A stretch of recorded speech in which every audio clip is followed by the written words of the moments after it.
ನಮಸ್ಕಾರ ಎಲ್ಲರಿಗೂ. ಮುಂಜಾನೆ ನಾಷ್ಟಕ್ಕೆ ಪ್ರತಿ ಸಲ ಒಂದ ರೀತಿ ನಿಮಗೆ ತಿಂದು ಏನ್ರೆ ಒಂದು ಅನಿಸಿಬಿಟ್ಟಿರ್ತೈತಿ. ಇವತ್ತೊಂದು ಬೇರೆ ರೀತಿ ಮಾಡೋಣ ಅಂಥೇಳಿ ಮಸ್ತಾಗಿರುವಂತಹ ಸಬ್ಬಕ್ಕಿ ಇಡ್ಲಿ ಅತಿ ಸುಲಭವಾಗಿ ಮುತ್ತಿನಂತಹ ಇಡ್ಲಿಗಳನ್ನು ನಾವು ನಿಮ್ಗೆ ಮಾಡೋದು ಹೆಂಗಂತೇಳಿ ತೋರಿಸ್ಕೊಡ್ತೀವಿ ರೀ. ಅದಕ್ಕೆ ನಾವು ಮೊದಲು ನಮ್ಮ ಚಾನಲನ್ನು ಸಬ್ಸ್ಕ್ರೈಬ್ ಮಾಡಿರಲಿಲ್ಲ ಅಂತಂದ್ರೆ ತಪ್ಪಲಾರ್ದ ಮಾಡಿರಿ. ಹಂಗಾದ್ರೆ ಮುತ್ತಿನ ಇಡ್ಲಿ ಮಾಡೋಕೆ ರೆಡಿ ಆಗಿರಿ. ಏನು ಮಾಡಬೇಕು ಅಂತಂದ್ರೆ ನೀವು ಮೊದಲಿಗೆ 1 ಕಪ್ಪಷ್ಟು ನೈಲಾನ್ ಸಬ್ಬಕ್ಕಿ ಅಥವಾ ಸಾಬುದಾನಿಯನ್ನು ತೊಗೊಳ್ಬೇಕಾಗತ್ರಿ. ಸಣ್ಣ ಇರ್ತಾವ್ರಿ ಇವು ನೈಲಾನ್ ಅಂತ. ನಿಮ್ಮ ಕಡೆ ಹೆಸರು ಏನಾರ ಬೇರೆ ಇದ್ದರೆ ಹೇಳ್ರಿ. ಅವನ್ನ ಒಂದು ಸಲ ವಾಶ್ ಮಾಡ್ಕೊಂಡು ಬರ್ರಿ. ಒಂದು ಸಲ ವಾಶ್ ಮಾಡ್ಕೊಂಡು ಆದ್ಮೇಲೆ ಅದಕ್ಕೆ ಏನು ಮಾಡಿರಿ ಅಂತಂದ್ರೆ ಸ್ವಲ್ಪ ನೀರು ಚಿಮ್ಕಿಸ್ದಂಗೆ ಮಾಡೋದು. ಭಾಳ ಅಲ್ರಿ, ಸ್ವಲ್ಪ ಅತಿ ಕಡಿಮೆ ಅಷ್ಟೇ ನೀರನ್ನು ಈ ರೀತಿಯಾಗಿ ನೀವು ಒಂದು 2 ಸಲ ಚಿಮ್ಕಿಸಿ ಪೂರ್ತಿ ರಾತ್ರಿ ರೀ ಅಂದ್ರೆ ಓವರ್ ನೈಟ್ ಬಿಡಬೇಕಾಕೈತ್ರಿ. ತಿಳ್ತಿರಲ್ಲ, ಇಷ್ಟು ಬಿಟ್ಟು ಆದ್ಮೇಲೆ ನೀವು ಮುಂಜಾನೆ ಭಾಳ ಚಂದಂಗೆ ಅವು ಈ ರೀತಿಯಾಗಿ ಉದ್ರಾಗಿ ಚಲೋತ್ನಂಗಿನ ನೆನೆದಿರ್ತಾವು. ಇವನ್ನ ಏನು ಮಾಡಿರಿ, ಒಂದು ಪಾತ್ರೆದಾಗ ಹಾಕ್ಕೊಂಡು ಇಟ್ಕೊಂಡು ಬಿಡ್ರಿ. ಮುಂದಕ್ಕೆ ಇದಕ್ಕೆ ನಾವು ಏನು ಸೇರಿಸ್ಬೇಕ್ರಿ ಅಂತಂದ್ರೆ ಪೂರ್ತಿ ಸಣ್ಣ ರವೆ, ಭಾಳ ಸಣ್ಣ ಇರ್ತೈತೆ ರೀ ಹಿಟ್ಟಿನಾಗ ನೋಡೋಕೆ. ಆ ರೀತಿ ಅಂದರೆ 0 ನಂಬರ್ ರವೆ ಅಂತ ಕರಿತೀವಿ. ನೀವು ಇರಲಿಲ್ಲ ಅಂತಂದ್ರೆ ಚಿರೋಟ್ ರವೆ ಯೂಸ್ ಮಾಡಿದ್ರೂ ನಡಿತೈತಿ. ಅದನ್ನು ಹಾಕಿರಿ. ಒಂದು ಅರ್ಧ ಕಪ್ಪಷ್ಟು ಹಾಕಿ ಆಮೇಲೆ ರುಚಿಗೆ ತಕ್ಕಷ್ಟು ಉಪ್ಪನ್ನು ಸೇರಿಸಿ ಈ ನೈಲಾನ್ ಸಾಬೂದಾನಿ ಜೊತೆ ಅದನ್ನು ಚಲೋ ಹೊತ್ನಂಗೆ ಒಮ್ಮೆ ಹಂಗೆ ಮಿಕ್ಸ್ ಮಾಡಿರಿ. ನೀರನ್ನು ಆಮೇಲೆ ಸೇರ್ಸಕ್ಕೆ ಬರ್ತೈತಿ.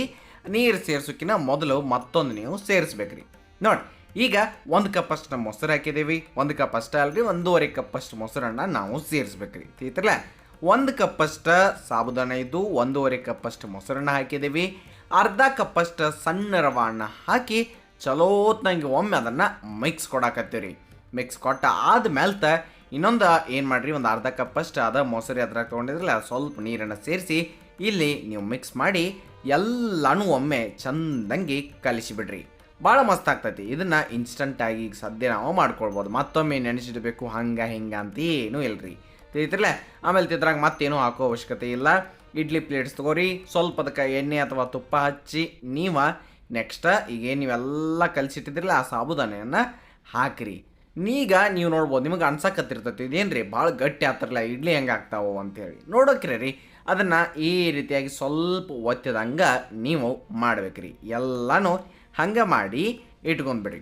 ಅಕಸ್ಮಾತ್ ನಿಮಗೆ ಅನ್ಸಾಕತ್ತೈತಿ ಈಗೂ ಇನ್ನೂ ಗಟ್ಟಿ ಐತ್ರಿ ಅಂಥೇಳಿ ಅದಕ್ಕೆ ನಿಮಗೆ ತೋರ್ಸಕ್ಕಂಥೇಳಿ ಸ್ವಲ್ಪ ನಾವು ನೀರನ್ನು ಸೇರಿಸಿ ಚಲೋತ್ನಾಗೆ ಮಿಕ್ಸ್ ಮಾಡಿ ಒಂದೀಟ ಅದು ಈ ರೀತಿಯಾಗಿ ಕನ್ಸಿಸ್ಟೆನ್ಸಿ ಬರ್ತೈತಿ. ಆವಾಗ ಮತ್ತೆ ನೀವು ಬೇಕಂತಂದ್ರೆ ಉಳಿದಿದ್ದಿನ 2 ಪ್ಲೇಟ್ಸ್ ಅದಾವಲ್ಲ ಅವಕ್ಕೆ ಈ ರೀತಿಯಾಗಿ ಇಡ್ಲಿ ಮಾಡ್ಕೊಂಡು ಅಂದ್ರೆ ಇಡ್ಲಿ ಮಾಡೋಕೆ ನೀವು ಹಾಕಬೇಕಾಕೈತ್ರಿ. ಗೊತ್ತಾತ್ರಲ್ಲ, ಇಷ್ಟು ಎಲ್ಲ ಪ್ಲೇಟ್ಸ್ಗಳು ಹಾಕಿ ಒಂದೀಟ ಅವ್ನು ಏನು ಮಾಡಿರಿ ಜಲಿಸಿ ಇಟ್ಕೊಂಡ್ಬಿಟ್ರಿ ಅಂದ್ರೆ ಅವು ಎಲ್ಲತ್ನಂಗೆ ಚಲೋತ್ನಂಗೆ ಕುಂದಿರ್ತಾವು. ಆಮೇಲೆ ನೀವು ಇಡ್ಲಿ ಪಾತ್ರೆಗೆ ಹಾಕಕ್ಕೆ ತೊಗೊಂಡು ಹೋಗಕ್ಕೆ ಬರ್ತೈತ್ರಿ. ತಿಳಿತಿರಲ್ಲ, ನೀವು ನೋಡೋಕ್ರೆ ಗಟ್ಟಿ ಇದ್ದಕ್ಕೆ ಮತ್ತು ಈ ರೀತಿ ಮಾಡಿದ್ಕೆ ಏನು ಡಿಫ್ರೆನ್ಸ್ ಅಂತಂತೂ ನಿಮ್ಗೆ ಆಮೇಲೆ ಗೊತ್ತಾಗ್ತೈತಿ. ಆಮೇಲೆ ಈ ಕಡೆ ಇಡ್ಲಿ ಪಾತ್ರೆ ಒಳಗೆ ನೀರಂತೂ ಚೆನ್ನಾಗಿ ಕುದಿಯತ್ತಿರ್ತಾವ್ರಿ. ಈಗ ಎಲ್ಲ ಪ್ಲೇಟ್ಸ್ಗಳನ್ನ ಒಂದಾದ್ಮೇಲೆ ಒಂದು ಮ್ಯಾಲೆ ಇಟ್ಕೊತ ಹೋಗಿ ಚಲೋತ್ನಂಗೆ ಇಡ್ಲಿ ಆಗಕ್ಕೆ ಬಿಡ್ರಿ. ಒಂದು 10 ರಿಂದ 15 ನಿಮಿಷ ಸ್ಟೀಮ್ ಆಗಬೇಕ್ರಿ. ಚಲೋತ್ನಂಗೆ ಒಂದು 15 ನಿಮಿಷ ತನಕ ಸಣ್ಣ ಉರಿ ಒಳಗೆ ಸ್ಟೀಮ್ ಅದು ಅಂತಂದ್ರೆ ಭಾಳ ಮಸ್ತಾಗಿರುವಂತಹ ಸಬ್ಬಕ್ಕಿ ಇಡ್ಲಿ ನೋಡ್ಬೋದು. ನೀವು ಚಂದ ಕಾಣ್ತಾವು, ಮಸ್ತಾಗಿನೂ ಬರ್ತಾವೆ. ನೀವು ಹೊಸದಾಗಿ ಎಲ್ಲರೂ ಟ್ರೈ ಮಾಡತ್ತಿದ್ರೆ ನಿಮಗೆ ಭಾಳ ಇಷ್ಟ ಆಕತಿ. ಆರಾಮ್ ಸರಿಯಾಗಿ ನೀವು ಮಾಡ್ಕೊಬೋದು ರೀ. ತಿಳ್ತಿರಲ್ಲ, ನೈಲಾನ್ ಸಬ್ಬಕ್ಕಿ ನಿಮಗೆ ಇದಕ್ಕೆ ಏನ್ರ ನಾ ಬೇರೆ ಹೆಸರಿದ್ರೆ ಹೇಳ್ರಿ ಅಂಥೇಳಿ. ಈಗ ನೋಡಿದ್ರಿ 2 ಪ್ಲೇಟ್ಸ್ ಭಾಳ ಚಂದ ಕಾಣತ್ತಾವು.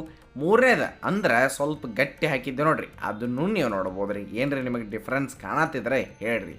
ಆಮೇಲೆ ಎಲ್ಲ ಇಡ್ಲಿಗಳು ಅಷ್ಟು ಚಲೋತ್ನಂಗೆ ಸುಲಭವಾಗಿ ನೀವು ಮಾಡ್ಕೊಬೋದು ರೀ. ಬಿಡಿಸಾಕು ಅಂತ ಏನಿಲ್ಲ, ಆರಾಮ್ ಸರಿಯಾಗಿ ಚಲೋತ್ನಂಗೆ ಬಿಟ್ಟು ಬರ್ತಾವೆ. ನೀವು ಅದನ್ನು ನೋಡಾಕತ್ತೀರಿ. ಹಾಗಾದ್ರೆ ಈ ಒಂದು ಮಸ್ತಾಗಿರುವಂತಹ ಸಾಬುದಾನ ಇಡ್ಲಿ ಅಥವಾ ಸಬ್ಬಕ್ಕಿ ಇಡ್ಲಿ ಅಥವಾ ಮುತ್ತಿನಂತಹ ಕಾಣುವಂಥ ಇಡ್ಲಿಗಳನ್ನು ನೀವು ತಪ್ಪಲಾರ್ದ ಒಮ್ಮೆ ಟ್ರೈ ಮಾಡಿರಿ. ಇದ್ರ ಜೊತೆ ಭಾಳ ಮಸ್ತಾಗಿರುವಂತಹ ಚಟ್ನಿಗಳನ್ನು ನಾವು ನಮ್ಮ ಚಾನಲ್ದಾಗ ಈಗಾಗಲೇ ತೋರಿಸಿದ್ದೀವಿ.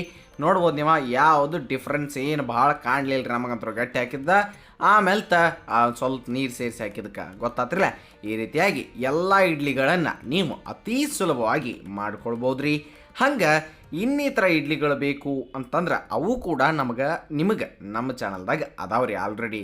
ಸೊ ನೋಡಿಲ್ಲ ಅಂತಂದರೆ ಇನ್ಸ್ಟಂಟಾಗಿ ಮಾಡುವಂತಹ ಇಡ್ಲಿಗಳನ್ನ, ಭಾಳ ಮಸ್ತಾಗಿ ಮಾಡುವಂತಹ ಇಡ್ಲಿಗಳನ್ನ ನಮ್ಮ ಚಾನಲ್ದಾಗ ಹೋಗಿ ನೋಡ್ರಿ ಅಂತ ಹೇಳ್ತಾ ನೆನಪಿರಲಿ, ಇದು ಸವಿರುಚಿಯ ಸೊಬಗು ಅನ್ನದಾತ ಸುಖೀ ಭವ. ಧನ್ಯವಾದಗಳು, ನಮಸ್ಕಾರ.